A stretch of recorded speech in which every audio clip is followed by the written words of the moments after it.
Welcome to soda Buti. So இந்த வீடியோவில் பார்க்க போகிறது துரந்தர் படத்தில் ரியல் இன்சிடென்ட்ஸ் ஏகப்பட்டது இருக்குது. ரியல் கேரக்டர்ஸாக இன்ஸ்பயர் பண்ணி இந்த படத்தில் இருக்குது. ஸோ இது வந்து அப்படியே பயோபிக்கா அப்படியே நடந்ததை காட்டினாங்களா அப்படின்னா கிடையாது.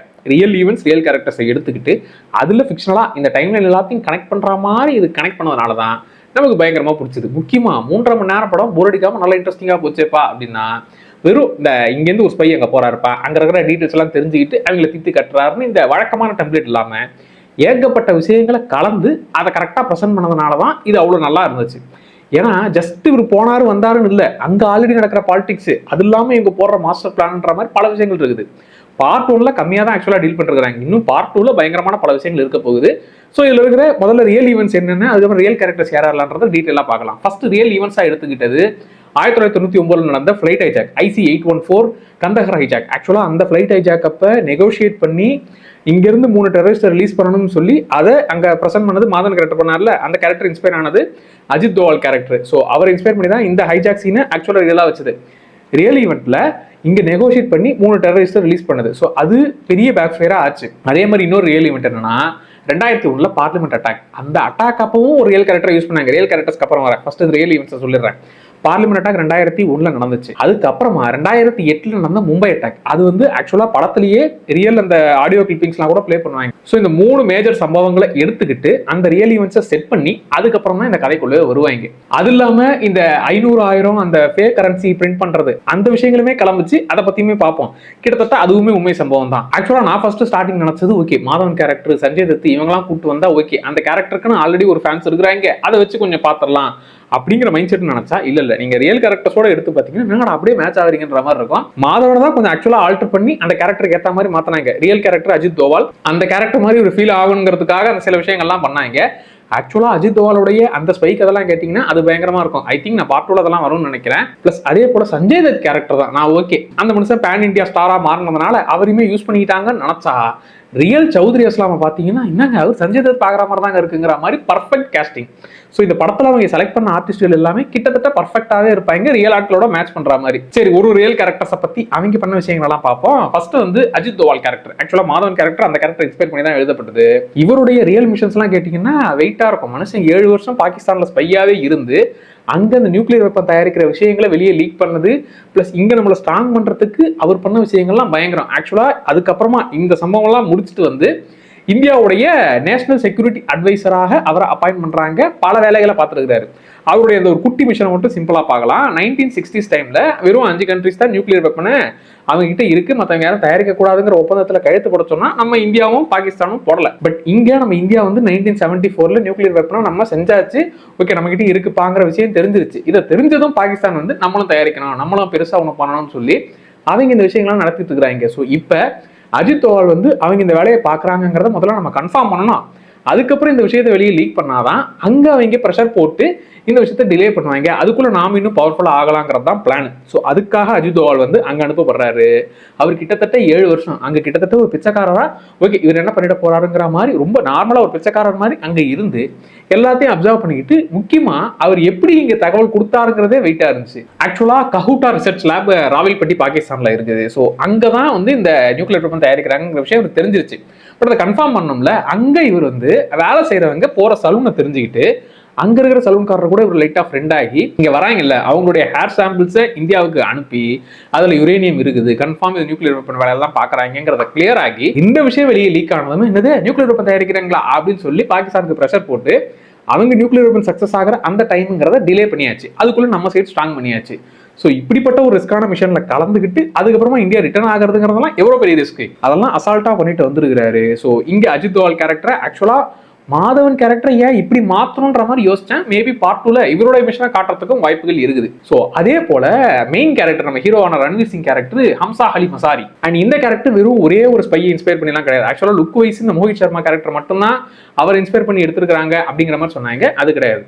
ஆக்சுவலா இப்போ அஜித் தோவாலுடைய கதையிலிருந்துமே கொஞ்சம் இன்ஸ்பிரேஷன், பிளஸ் அது இல்லாமல் இந்தியா சைட்ல இருந்து அனுப்பப்பட்ட பிளாக் டைகர் அப்படின்னு இருக்கிற ரவீந்திர கௌஷிக், ஸோ அவருடைய கதையும் கொஞ்சம், பிளஸ் மோஹித் சர்மாவுடைய அந்த லுக் வைஸ் அவர் அந்த பாகிஸ்தான் ஆட்களாவே மாறினது, காஷ்மீரிக்குள்ள இருக்கிற அந்த டெரரிஸ்ட் குரூப்புக்குள்ள ஒருத்தரா மாறி அதுக்கப்புறமா இந்தியாவுக்கு ஹெல்ப் பண்ணதுங்கிற அந்த விஷயங்களையுமே கொஞ்சம் இன்ஸ்பிரேஷனா எடுத்துக்கிட்டு ஸோ இந்தியா சைட்லேருந்து போன ஏகப்பட்ட ஸ்பைகளுடைய இன்ஸ்பிரேஷனாக தான் இந்த ஹம்சாங்கிற கேரக்டர் இருக்கும். சரி, ஒரு கேரக்டர் பற்றி டீட்டெயிலாக பார்க்கலாம். ஃபர்ஸ்ட் வந்து பிளாக் டைகர் ரவீந்திர கௌஷிக் இவருடைய கதைலாம் வந்து செம வீட்டா இருந்துச்சு. என்னன்னா இவர் வந்து ஒரு தேட்டர் ஆர்டிஸ்ட். சரிப்பா நீ தான் ஸ்பையா போகணும்னு சொல்லி இவர் எந்த அளவுக்கு ட்ரைன் பண்ணி அனுப்புறாங்கன்னா 23 வயசுல பாகிஸ்தானுக்குள்ள அனுப்புறாங்க. ஸோ இங்க ஆல்ரெடி உருதுல நீ கத்துக்கணும், கிட்டத்தட்ட ஒரு பாகிஸ்தானி மாதிரி தான் இருக்கணும்னு சொல்லி அங்க அனுப்பிட்டாங்க. ஸோ அங்க நார்மலான ஒரு மனுஷனா வாழ்ந்துட்டு இருக்காரு. அங்க அவர் கல்யாணமும் பண்ணிக்கிட்டு அவர் குழந்தையும் பிறந்து ஸோ அங்க ஒரு ஃபேமிலியா பாகிஸ்தானி ஆளாவே மாறிட்டார். அங்க பாகிஸ்தான் ஆர்மில இந்த கிளர்க் வேலைகள்லாம் பாக்குறது ஃபர்ஸ்ட் இந்த கிளர்க் வேலைகள்லாம் பார்த்துக்கிட்டு இருந்தவர் கொஞ்சம் கொஞ்சமா அவங்க நம்பிக்கையெல்லாம் வாங்கி ஓகே இவன் வேலைக்காரன் தான்ப்பா செம்மையான ஆளு தான்ப்பான்னு சொல்லி பாகிஸ்தான் ஆர்மில மேஜர் ஆகிற வரைக்கும் உயர்ந்திருக்கிறாரு. ஸோ பாகிஸ்தான் ஆர்மில மேஜரா இருக்கிறவரு இந்தியாவுடைய ஸ்பை. ஸோ அங்கிருந்து எப்பா இந்த மாதிரியான ஆக்டிவிட்டிஸ்லாம் நடக்குது, இந்த மாதிரியான விஷயங்கள்லாம் நடக்குது, நீங்க உஷாரா இருந்துக்கங்க, உங்களுக்கு முன்னாடியே நான் வார்ன் பண்றேங்கிற மாதிரி தகவல்களை கொடுத்துக்கிட்டு இருக்காரு. அங்க மேஜரா இருந்துகிட்டு நம்ம இந்தியாவுக்கு வார்னிங் பண்றது, ஹெல்ப் பண்றது, இந்த விஷயங்கள்லாம் பண்ணிட்டு இருக்காரு. இப்ப இங்க இருந்து இங்க இன்ஃபர்மேஷன் போகிற அந்த ஒரு ஆளு அவர் வந்து சிக்கிட்டார். இப்ப அவரு எப்பா நீங்க வந்திருக்கிறன்னா யாருக்கு தகவலை கொடுக்க போற, என்ன இன்ஃபர்மேஷனுக்காக வந்திருக்கிற, நீ இன்ஃபர்மேஷன் எடுத்து வந்தது பிரச்சனை இல்ல, இந்த இன்ஃபர்மேஷன் பாகிஸ்தானுக்குள்ள இருக்கிற யாருக்கு போய் சேரப்போகுதுங்கிற விஷயத்தை லாக் பண்ணி அதுக்கப்புறம் மேஜரா இருக்கிறவரு எது ரவீந்திர கௌஷிக் இவர் தான் இங்க இந்தியாவோட ஸ்பையா அப்படிங்கிற விஷயம் தெரிஞ்சதும் அவங்க நிலைமை யோசிச்சு பாருங்க. மொத்த பாகிஸ்தான்ல அதாவது ஆர்மியில இருக்கிற ஒரு ஆளே இந்தியாவோட ஸ்பைங்கிற விஷயம் அவங்களுக்கு தூக்கி வாரி போட்டிருக்கும். ஸோ அதுக்கப்புறம் அரெஸ்ட் பண்ணி அண்ட் இந்தியா சைட்ல இருந்து அவங்களை காப்பாற்றவும் முடியல. ஸோ அங்க அரெஸ்ட் பண்ணி அவர் ஜெயில அவ்வளவு கொடுமை பண்ணி நான் இந்தியாவுக்காக தான் இந்த விஷயங்கள்லாம் பண்றேன், என் தாய்நாட்டுக்காக தான் இந்த விஷயங்கள்லாம் பண்றேன்னு சொல்லி அவர் உயிர் தியாக விட்டுருக்காரு. ஸோ பிளாக் டைகர் இங்க இருந்து போயிட்டு அங்க மேஜராவே ஆகிற அளவுக்கு பவர்ஃபுல்லா அவங்க நம்பிக்கையெல்லாம் வாங்கியிருக்கிறாரு. அதே போல அஜித் தோவால் கேரக்டர் 7 வருஷம் அங்க ஸ்பையா இருந்து அங்க இந்த நியூக்ளியர் வெப்பன் ப்ராசஸை டிலே பண்ணிட்டு இங்க வந்திருக்காரு. அடுத்து மெயினா அந்த லுக் வைஸ் ரிசம்பிள் ஆகிறது Mohit Sharma character, major Mohit Sharma. So அவர் வந்து 2004 இங்க இந்த காஷ்மீரில வந்து ஆட்களை வந்து ஓகே நீங்க டெரரிஸ்ட் குரூப்புக்கு வாங்குங்கிற மாதிரி இன்வைட் பண்ற அந்த குரூப்ல இவர் ஒரு ஆளா போய் சேர்த்து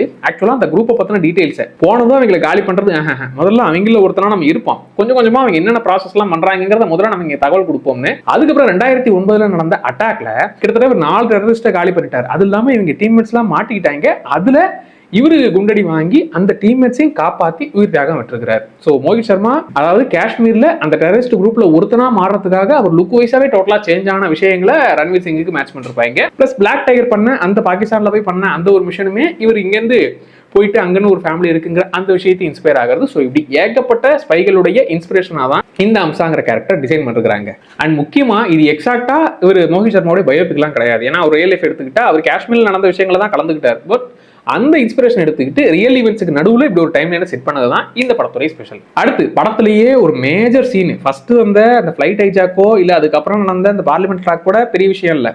அதுக்கப்புறம் நடந்த அந்த மும்பை அட்டாக்கு ஆக்சுவலா அந்த சீன் தான் படத்துல ஒரு பயங்கரமான சீனு. அந்த விஷயங்களை பார்த்து ரசிக்கிற மாதிரியான ஒரு விஷயத்தை காமிச்சிருப்பாங்க மேஜர் இக்பால் கேரக்டர். இந்த அட்டாக்லாம் பிளான் பண்ணி அண்ட் முக்கியமா படத்திலேயே இந்த ரியல் ஆடியோ கிளிப்ஸ் எல்லாம் ப்ளே பண்ணுவாங்க. ஸோ அந்த மேஜர் இக்பால் கேரக்டர் அவருமே ரியல் லைஃப் கேரக்டரை இன்ஸ்பயர் பண்ணி தான் டிசைன் பண்ணது. ஸோ அவருடைய அந்த ரியல் கேரக்டர் வந்து இலியாஸ் காஷ்மீரி. ஸோ அவர் வந்து ஆக்சுவலா ஒசாமா பின் லேடனுக்கு அடுத்து இவர் தான் அடுத்த ஒசாமா பின் லேடன்ற அளவுக்கு ஏகப்பட்ட டெரரிஸ்ட் அட்டாக்குகள் பிளான் பண்ணி பண்ணது. அண்ட் முக்கியமா பல அட்டாக்குகளுக்கு காரணமா அண்ட் அமெரிக்கா சைட்ல இருந்தே அவரை வந்து காலி பண்ணணும்னு 2011 பிளான் பண்ணி ஆக்சுவலா 2009 அவர் காலி பண்ணதான் நினைச்சு இல்ல அவர் காலி ஆகலன்னு அதுக்கப்புறம் திரும்ப தெரிஞ்சு 2011 அவரை அந்த ட்ரோன் அட்டாக்ல காலி பண்ணாங்க. அதுலயுமே தப்பிச்சிட்டாரு அவர் இல்லங்கிற மாதிரி ரூமர்ஸ் எல்லாம் கிளம்பிச்சு. ஸோ ஏகப்பட்ட தேரிஸ் எல்லாம் கிளம்பிச்சு. 2012 அவர் திரும்பவும் இருக்கிறாருன்ற மாதிரிலாம் தேரிஸ் எல்லாம் கிளம்பிச்சு. ஆக்சுவலா 2011 அவரை கிளியர் கட்டா முடிச்சிட்டாங்க. மெயின் மும்பை அட்டாக்ல பிளான் பண்ணது பிளஸ் மல்டிபிள் அட்டாக்ஸ்க்கு காரணமா தான் இந்த இலியாஸ் காஷ்மீரி அந்த கேரக்டரை இன்ஸ்பயர் பண்ணி தான் இந்த மேஜர் இக்பால்ங்கிற கேரக்டர் இந்த படத்துல இருக்குது. அண்ட் முக்கியமா நம்ம சைடில் நடந்த ஒரு மிகப்பெரிய ஃபால்ட் என்னன்னா அந்த ஃபிளைட் ஹைஜாக் அப்ப இங்க நெகோஷியேட் பண்ணிருப்பாங்க எவ்வளவு காசு கொடுக்கணும் பிளஸ் 3 முக்கியமான எங்களோட டெரரிஸ்டை இங்க ரிலீஸ் பண்ணணும்னு சொல்லி. அந்த விஷயம் அங்க இருக்கிற மக்களுக்கு எதுவும் ஆகக்கூடாது, அவங்களை சேஃபா கொண்டு வரணுங்கிறதுனால அந்த 3 டெரரிஸ்டை ரிலீஸ் பண்ணிருப்போம். ஸோ அதுதான் அடுத்து பார்லிமெண்ட் அட்டாக் நடக்கிறதுக்கு மிகப்பெரிய காரணம். ஸோ அதுல திரும்பியும் அவங்க அட்டாக் பண்ண வந்தவங்களும் இந்த 3 பேர் ரிலீஸ் பண்ணவங்க தான். ஸோ அந்த ஒரு விஷயம் நமக்கே பெரிய பேக் ஃபயர் ஆனதை அதான் கரெக்டா மாதவன் போய் சொல்லியிருப்பாரு. அதாவது இது கொஞ்சம் அந்த சினிமேட்டிக் லிபர்ட்டி தான், பட் சொல்றேன் அந்த விஷயம் நம்ம சைடு அந்த நெகோஷியேட் ஃபெயில் ஆனதுனால அதுக்கப்புறம் நமக்கே அது பெரிய பேக் ஃபயரா இருக்குது. ஸோ நம்ம சைடு கொஞ்சம் வீக்கா இருக்கிறோம் அப்படிங்கிற விஷயத்த இந்த படத்துலயுமே காமிச்சிருப்பாங்க.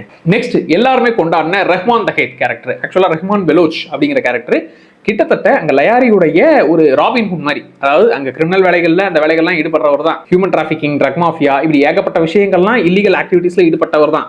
பட் அங்க இருக்கிற மக்களுக்கு எப்ப நான் உங்களை கண்ட்ரோல் பண்ணிட்டு இருக்கேன் அப்படின்னு கொடுமை பண்றவரா இல்லாம அங்க இருக்கிறவங்களுக்கு கொஞ்சம் நல்லது பண்ணக்கூடிய ஆளாதான். அதாவது என் கண்ட்ரோல மொத்தமா இருக்கணும், அதே சமயம் நான் வந்து இங்க இருக்கிறவங்களுக்கு நான் நல்லா பார்த்துப்பேன்ப்பா, ஆனா மற்ற கிரிமினல்ஸ் நான் காலி பண்ணுவேங்கிற அந்த கிரிமினல் ஆக்டிவிட்டிஸ்ல ஈடுபட்ட கிட்டத்தட்ட அந்த லேரி மக்களுக்கு ராபின்ஹுட்டா பார்க்கப்பட்டவர் இந்த ரஹ்மான் பெலோச்சுங்கிற கேரக்டர். ஆக்சுவலா இது படத்துக்காக ஓகே ஒரு பொலிட்டிக்கல் ஐடியா வந்துருச்சு, அரசியல் ஆசை வந்துருச்சுன்னா இல்ல, ஆக்சுவலா ரியலாவே அவர் வந்து அரசியல் கட்சி ஆரம்பிச்சு அதுக்கப்புறம் பாகிஸ்தான் பீப்புள் பார்ட்டியில அவர் என்னுடைய கட்சியை நீங்க சேர்த்துக்கணும்னு சொல்லி அவங்களோட ஜாயின் பண்ணது, இந்த விஷயங்கள்லாம் நடந்துகிட்டு இருக்குது. அண்ட் முக்கியமாக ரியல்ல ஒரு வெயிட்டான சம்பவம் என்னன்னா, இவரை காலி பண்ண, அதாவது கடைசியில ஹம்சா கேரக்டர் பிளான் போட்டு சௌத்ரி இஸ்லாமை கூட்டு வந்து அந்த விஷயங்கள்ல ரெஹ்மான் காலி ஆகிற மாதிரி நடக்கும்ல.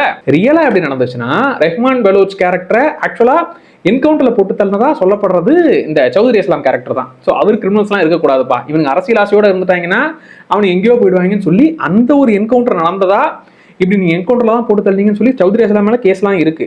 ஸோ அப்படி சௌத்ரி இஸ்லாம் ஆல்ரெடி பிளான் போட்டு ரெஹ்மான் பெலோச்சை காலி பண்ண இந்த ஒரு விஷயம் உண்மை. ஆனா அதுக்கு நடுவில் இந்த ஹம்சா கேரக்டர் தான் ஓகே, இங்க மும்பை அட்டாக் நடந்திருக்கு, இதனால நாம ஒரு பிளான் போட்டு இவங்களை மீட் பண்ண மட்டும் வச்சுட்டா போறோம், அவங்களுக்குள்ள காலி ஆயிடுவாங்கன்னு இந்த மாஸ்டர் பிளானை நடுவில் அது ஃபிக்ஸ்டா நுழைச்சது வந்து இந்த படத்துல ஸ்பெஷல். சரி, ஆக்சுவலா பாகிஸ்தான் கேரக்டர்ல எப்பா அந்த ரெஹ்மான் பெலோச்சும் ஒரு கிரிமினல் டான்ன்ற மாதிரி சொல்ற, பிளஸ் இங்க இந்த மேஜர் இக்பால் கேரக்டர் அவனுமே வெயிட்டான டெரரிஸ்ட்ங்கிற, அப்ப அங்க நல்ல கேரக்டர் காட்டலையா அப்படின்னா, சௌத்ரி இஸ்லாம் கேரக்டர் அவர் வந்து இந்த படத்துல காட்டப்பட்ட விஷயங்கள்லாம் அவருக்கு ரியலாவே நடந்திருக்கு. அதாவது சஸ்பெண்ட் ஆயிட்டு எப்பா இவன் ரொம்ப நேர்மையா இருக்கிறான், கிரிமினல்ஸ் எல்லாம் போட்டு தள்ளுறான் அப்படின்னு சொல்லி அவருக்கு அடிக்கடி சஸ்பெண்ட் ஆகிறது, அந்த விஷயங்கள் நார்மலாக நடந்திருக்குது. பிளஸ் இந்த ரஹ்மான போட்டு தள்ளின விஷயமும் எல்லாம் நடந்திருக்குல்ல. சௌத்ரி இஸ்லாம் கேரக்டரை பொறுத்த வரைக்கும் அவரு என்கவுண்டர் ஸ்பெஷலிஸ்ட், அதாவது இந்த கிரிமினல்ஸ்லாம் வந்து இவங்க வந்து இருக்கவே கூடாது, இவனுக்கு தேவையில்லாம பேரை தான் கெடுக்கிறாங்கன்னு சொல்லி போட்டு தள்ளுற வேலைகள்லாம் பார்த்துட்டு இருக்காரு. ஸோ அதனாலேயே ரொம்ப நேர்மையா இருக்கிறான், இவன் டெரரிஸ்ட் பக்கமே சப்போர்ட் பண்ண மாட்டேங்கிறான், அது கிரிமினல்ஸ் வளரவே விட மாட்டேங்கிறான்னு இவருக்கு அடிக்கடி பிரஷர் வந்து சஸ்பெண்ட்லாம் இருக்கிறாரு. அண்ட் முக்கியமா இவர் 2005 13 ஏகப்பட்ட கிரிமினல் குரூப்ஸை இவர் டார்கெட் பண்ணி டோட்டலா என்கவுண்டர் பண்ணி காலி பண்ணிருக்காரு. அண்ட் முக்கியமா 1992 94 வரைக்கும் சஸ்பெண்ட், அதுக்கப்புறம் ஓகே திரும்பி அவருக்கு போஸ்டிங்கை போட்டு வர வச்சா திரும்பி 96 97 வரைக்கும் 2 வருஷம் சஸ்பெண்ட்.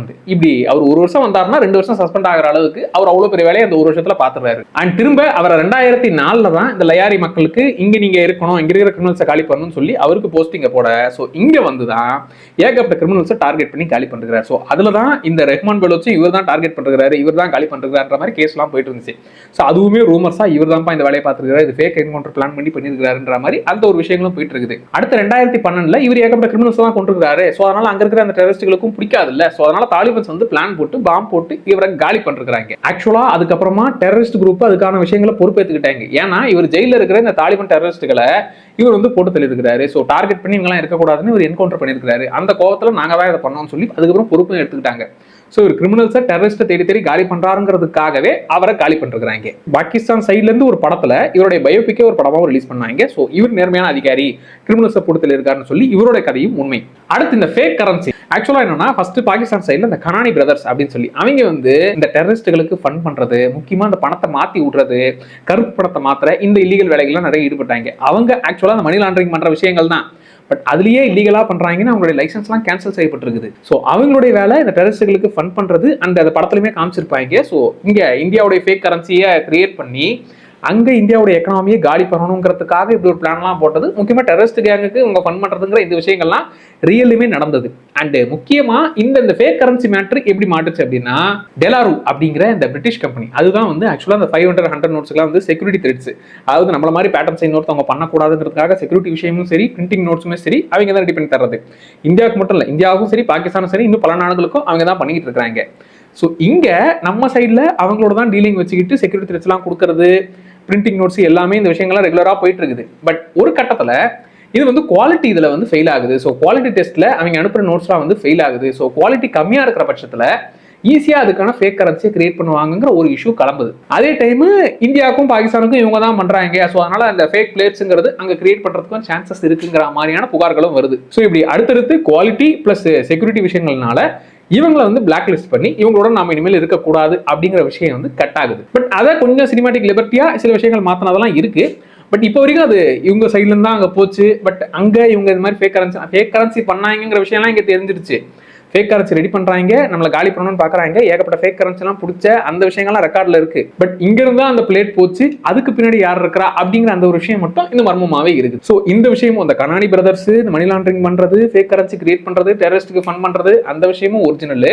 பிளஸ் இங்க குவாலிட்டியை மீட் பண்ணல அப்படிங்கிறதுனால குவாலிட்டி பிளஸ் செக்யூரிட்டிக்காக நாம இந்த கம்பெனியோட இந்த டைப்பை வந்து கேன்சல் பண்ணிட்டோம். இந்த விஷயமும் உண்மை. ஸோ எல்லாமே லிங்க் ஆகிறதுனால இப்படிதான் இருக்கும் அப்படிங்கிற மாதிரியான விஷயமும் போயிட்டு இருக்கு. அண்ட் முக்கியமா பார்லிமெண்ட் அட்டாக் ஓப்பனிங் நடக்கும் தெரியுமா, அதுல ஒரு அந்த லேடி ஆஃபீஸர் வந்து அவங்க வந்து எப்ப இன்ஃபார்ம் பண்ணுவாங்க, எப்ப அலர்ட் கொடுப்பாங்கல்ல, அவங்க அதில் காலியாவாங்கல்ல, அதுவுமே ரியல் கேரக்டர். ஆக்சுவலா கமலேஷ் குமாரி அப்படிங்கிற அந்த ரியல் கேரக்டர் இந்த டெரரிஸ்ட் திடீர்னு வராங்க அப்படின்னு தெரிஞ்சதும் அங்க அலர்ட் பண்ணி அந்த சம்பவத்தில் குண்டடிப்பட்டு அவங்க அங்கே இறந்துட்டாங்க. ஸோ அவங்களுமே ரியல் ரெஃபரன்ஸ் தான்.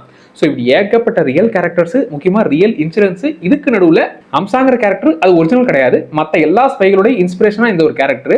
ஸோ இந்த டைம் லைனுக்குள்ள இவரை ஃபிக்ஸ் பண்ணி இப்படிலாம் கனெக்ட் ஆகி ஒரு விஷயத்தை இவங்க பண்ணியிருக்கிறாங்க. ஸோ அதனால தான் பயங்கரமாக இவ்வளோ விஷயங்கள் ரியலாக நடந்ததுனால அது இனிமே நல்லா கனெக்ட் ஆச்சு. அதை தாண்டி இவ்வளோ விஷயங்களை டாக்குமெண்ட்ரி மோட்ல எங்கேயுமே எப்பா இது வந்து இன்ஃபர்மேஷனாக நாங்கள் கொடுக்குறோன்ற மாதிரி இல்லாமல் அதை கமர்ஷியல் பேக்கேஜாக கொடுத்தது தான் நமக்கு போர் அடிக்காம இந்த படம் இருந்துச்சு. அண்ட் இன்னொரு மேஜர் ஹைலைட் வந்து ரெட்ரோ சாங்ஸை யூஸ் பண்ண விதம். முக்கியமான சஞ்சய் தத் வர சீன்ல வந்த சாங்லாம் வந்து வெயிட்டான சாங்கு அண்ட் சாங்ஸாகவும் சரி எல்லாமே பர்ஃபெக்டாக கலந்துருச்சுன்னா பயங்கரமாக நமக்கு எஃபெக்டாக கொடுக்கும்ல. ஸோ அதுக்கு இந்த படம் ஒரு நல்ல எக்ஸாம்பிள்.